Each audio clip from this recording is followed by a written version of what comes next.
Welcome back in one of the Baseball Please YouTube channel. Today is Saturday.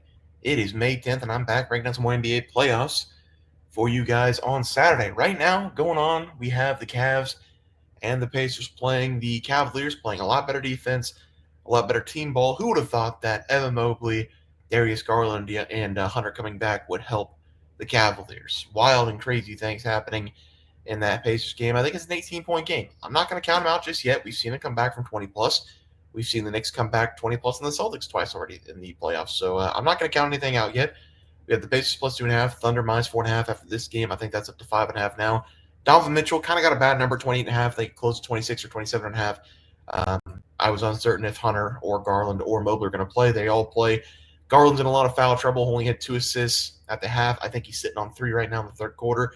Got some work to do.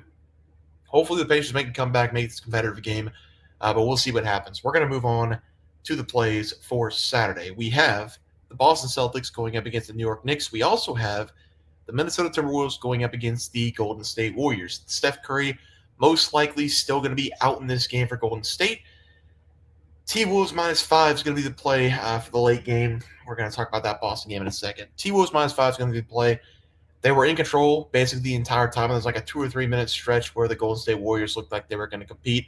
In that third quarter, they cut it to, I think, 10 or 12 points, and then Timberwolves just put their foot down and dominated the rest of the game. I think the T-Wolves are the better all-around team. Even with Steph Curry on the floor, I think the T-Wolves are the all-around better team. They got a lot more scoring from different people. I mean, Anthony Edwards didn't have a great game at all in game number 2, and they still won that game by 20-plus points. Draymond Green trying to get himself thrown out in the first quarter, yelled at the refs. Refs would not throw him out. Thought that was kind of funny. But yeah, without Steph Curry on the floor, I don't see Golden State winning another game. I think Steph Curry will probably come back in game number 4. He's going to come back. I think it's Wednesday night they play in game number 4.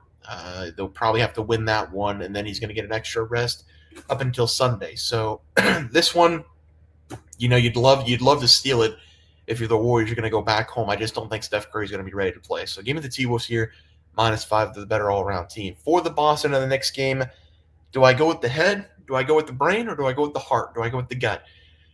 The brain is telling me, and telling probably everybody, Boston's the better team. I don't think there's any argument from anybody in the NBA world. Boston is the better overall team. The Knicks just had 2 games that they came back by 20-plus points, and the Boston Celtics in back-to-back games in the fourth quarter missed like 29 of their 31 total shots in the last 10 minutes of the fourth quarter. They once again shot very poorly from deep. They are, I think it was 20% over the last 2 games in the playoffs. So whenever they get those big leads, they just melt down the fourth quarter. They've done that a couple times already. Brain is telling you there is no way the Celtics drop another game like that. There's no way the Celtics lose another game like that. They are the way better team in this matchup. I'm going to go with the brain. I know a lot of people, including myself, have had the Knicks the last 2 games, or at least the last game with the Knicks. I thought they were very competitive in game number 1, especially in that late fourth quarter. And then I thought they were dead in game number 2. And then all of a sudden, the Knicks played great defense. They couldn't miss a shot. Boston couldn't make a shot. I think Boston has the correct game plan. They're just missing shots. They are beating the Knicks by 20-plus points in the first 3 quarters. Then the fourth quarter comes around, everybody starts to melt down. I think that's got to change in this game. It has to change, right? There is no way they do it 3 times in a row. It would be funny if they did it 3 times in a row, but I just don't think there's any way they do it 3 times in a row. Give me Boston here, minus 5.5. We're going to stick in the same game for these player props today. Both of these plays will be for the Boston Celtics. Going to take Derek White over his total points. Screw Jason Tatum. Screw Jaylen Brown. These guys don't have what it takes. They just don't. Tatum is one of the worst shooters I've seen, at least in the playoffs this season. I think Tatum's a fine player. People just threw him in the superstar category. That's just not the case.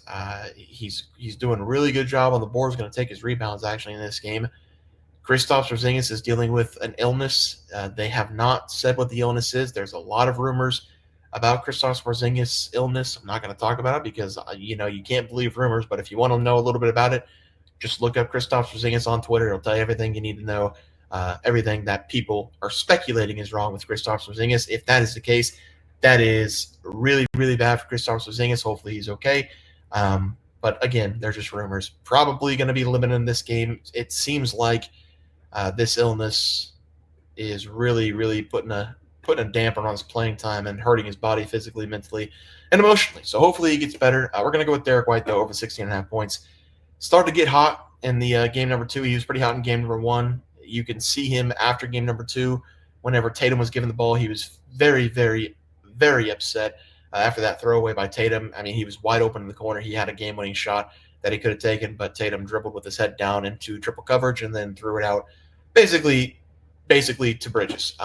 Just a classic Jason Tatum move in the final seconds of the game. But we're going to go Derek White over the 16.5 points. I am going to take Tatum over the rebounds. He's been cleaning up the glass a lot, especially with Kristaps Porzingis not playing a lot. Where are we getting a number out? 10.5.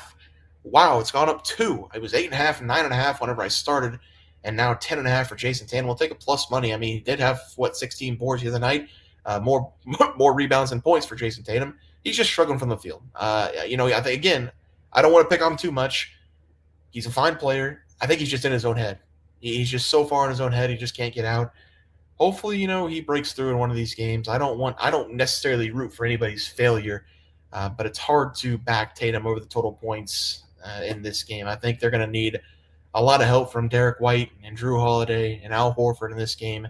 They were beating the Knicks by 20-plus points, and Tatum had 8 total points in the game. So it's not like Jason Tatum is playing well for them to be up by 20-plus points. It's Jason Tatum is playing so poorly in the fourth quarter that it hurts them in the last 2 games. So we're going to go over the total rebounds for Tatum, over the total points for Derek White. Here's the NBA recap for tomorrow. We're going Boston -5.5. Hopefully it doesn't bite me in the ass. He was -5. Derek White over the 16.5 points, and then Jason Tatum over the 10.5 rebounds now, going up against the Knicks as a final play of the day. Guys, that's going to do it for the NBA picks and props for Saturday, May 10th slate of games. If you guys enjoyed the content, please drop this video and subscribe channel below. See you guys next video, and thanks for watching.